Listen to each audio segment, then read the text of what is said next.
Hello ನಮಸ್ಕಾರ, welcome back my channel Rojacharya vlogs. Friends, ಈ ವಿಡಿಯೋದಲ್ಲಿ ನಾನು ನಿಮಗೆ ಒಂದು ದೇವಸ್ಥಾನನ ತೋರಿಸ್ತೀನಿ.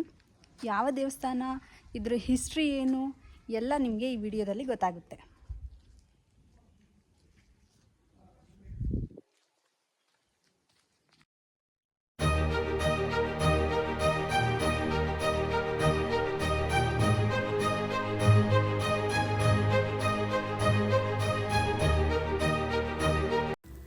ಚೋಳರ ಕಾಲದಲ್ಲಿ ಸ್ಥಾಪನೆಯಾಗಿರುವ ಈ ವೀರಭದ್ರೇಶ್ವರ ದೇವಸ್ಥಾನ ಲೊಕೇಟ್ ಆಗಿರೋದು ಚಾಮರಾಜನಗರಕ್ಕೆ ಸೇರಿರುವಂತಹ ಚೆನ್ನಪುರ ಅನ್ನೋ ಒಂದು ಊರಿನಲ್ಲಿದೆ.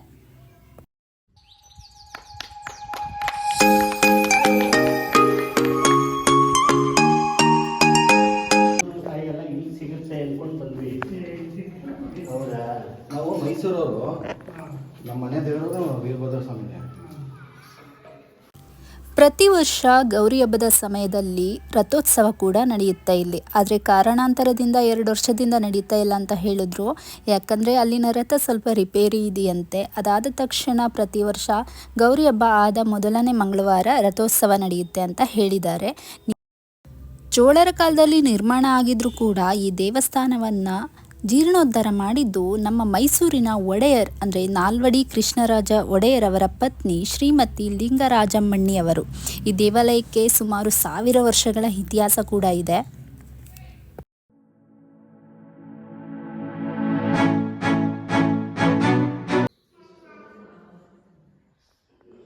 ನಂದಿ ಇದೆ, 3 ನಂದಿ, ಒಂದು ಈ ಕಡೆ ಒಂದು, ಆ ಕಡೆ ಒಂದು, ಆ ಕಡೆ ಒಂದು ದೊಡ್ಡ ದೊಡ್ಡ ನಂದಿ.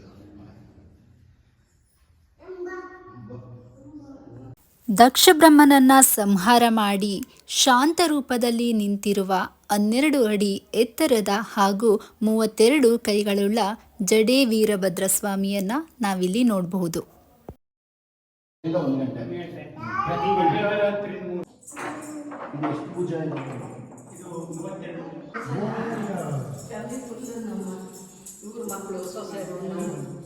ಮಗ ಸೊಸೆ ಎಲ್ಲ ಎಲ್ಲರೂ ಕರ್ಕೊಂಡ್ಬರ್ತೀವಿ. ಅಭಿಷೇಕ ಪೂಜೆ ಎಲ್ಲ ಈ ದೇವರಿಗೆ ಅದಕ್ಕೆ ಎಲ್ಲದಕ್ಕೂ ಒಟ್ಟಿಗೆ ಮಾಡಿ ಗಣಪತಿ ಬಪ್ಪ, ಗಣಪತಿ ಬಪ್ಪ.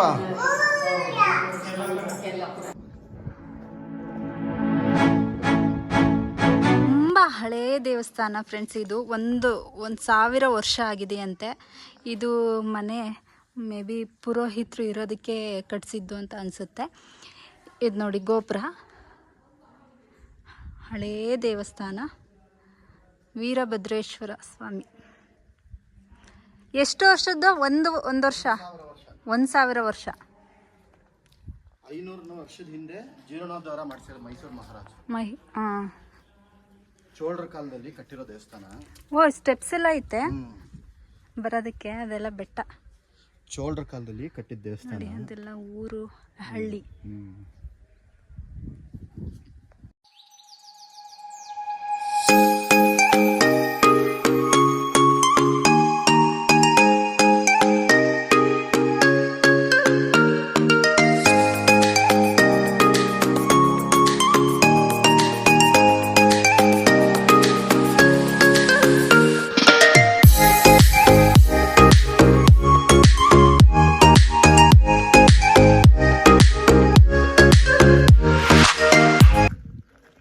ಇದೆಲ್ಲ ಅವಾಗ ದೇವಸ್ಥಾನದಲ್ಲೆಲ್ಲ ಮದುವೆ ಮಾಡ್ತಾ ಇದ್ರಲ್ಲ, ಆ ಥರದ್ದು ಒಂದು ಚೌಟ್ರಿ ಫ್ರೆಂಡ್ಸ್. ಇದು ದೇವಸ್ಥಾನದಲ್ಲೆಲ್ಲ ಇರುತ್ತಲ್ಲ ಹಳೇದು,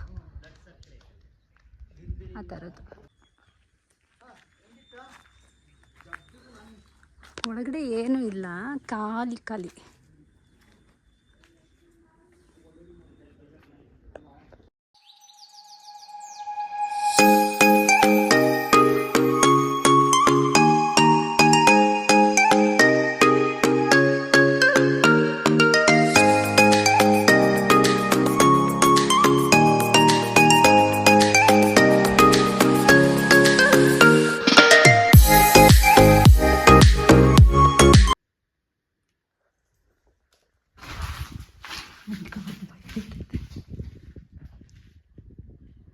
ಏನೋ ಸೌಂಡ್ ಆಯಿತು ಫ್ರೆಂಡ್ಸ್, ಭಯ.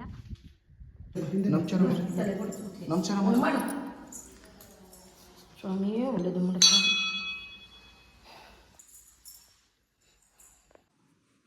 ಈ ವಿಡಿಯೋ ಇಷ್ಟ ಆಗಿದರೆ ನನ್ನ ಚಾನಲ್ಗೆ ಸಬ್ಸ್ಕ್ರೈಬ್ ಆಗಿ, ಈ ವಿಡಿಯೋಗೆ ಒಂದು ಲೈಕ್ ಕೊಡಿ, ಶೇರ್ ಮಾಡಿ, ಹಾಗೆ ನಿಮ್ಮ ಅನಿಸಿಕೆನ ಕಮೆಂಟ್ ಮಾಡಿ ಅಂತ ಹೇಳ್ತಾ ಇವತ್ತಿನ ವಿಡಿಯೋನ ಇಲ್ಲಿಗೆ ಎಂಡ್ ಮಾಡ್ತಾ ಇದ್ದೀನಿ. Thank you so much. Love you.